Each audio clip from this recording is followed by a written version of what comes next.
സഹോദരങ്ങളെ, ഏതൊരു കാര്യം ഇവിടെ ചോദിച്ചത് മരണപ്പെട്ട ആളുകളുടെ മൂന്നാം ഫാത്തിഹ 40 ഇങ്ങനെയൊക്കെ പറഞ്ഞ നടത്തിൽ തെറ്റുണ്ടോ? ഏതൊരു കാര്യം നമ്മൾ അള്ളാഹുവിങ്കൽ പ്രതിഫലം പ്രതീക്ഷിച്ചുകൊണ്ട് ചെയ്യുന്ന ഒരു ഇബാദത്താണ് എങ്കിൽ അത് നബി സല്ലല്ലാഹു അലൈഹി വസല്ലമയുടെ മാതൃക ഉണ്ടായിരിക്കേണ്ടതുണ്ട്.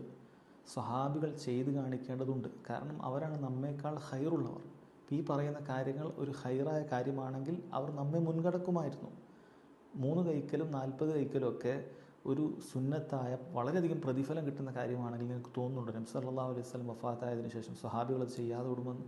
സ്വഹാബികൾ വഫാത്തായതിനു ശേഷം ഒരു സഹാബി വഫാത്താകുമ്പോൾ അടുത്ത സഹാബികൾ ചെയ്യാതെ വിടുമെന്ന്. അബൂബക്കർ സിദ്ദീഖ് മരിച്ചിട്ട് ആരെങ്കിലും 3 കഴിച്ചിട്ടുണ്ടോ? 40 കഴിച്ചിട്ടുണ്ടോ? ഉമർ ഇബ്നുൽ ഖത്താബ് റളിയല്ലാഹു അൻഹു മരിച്ചിട്ട് ബാക്കിയുള്ളവരെ ചെയ്തിട്ടുണ്ടോ? താബിഈങ്ങൾ ചെയ്തിട്ടുണ്ടോ? 4 ഇമാമിയങ്ങളിൽപ്പെട്ട ഏതെങ്കിലും ഒരു ഇമാം ഇത്തരത്തിലുള്ള കാര്യത്തിന് ഫത്വ കൊടുത്തിട്ടുണ്ടോ? ഇല്ല, നമുക്ക് എവിടെയും കാണാൻ സാധിക്കില്ല. അത് പിൽക്കാലക്കാരുണ്ടാക്കിയ ബിദ്അത്താണ്. അതിൽ നിന്ന് നമ്മൾ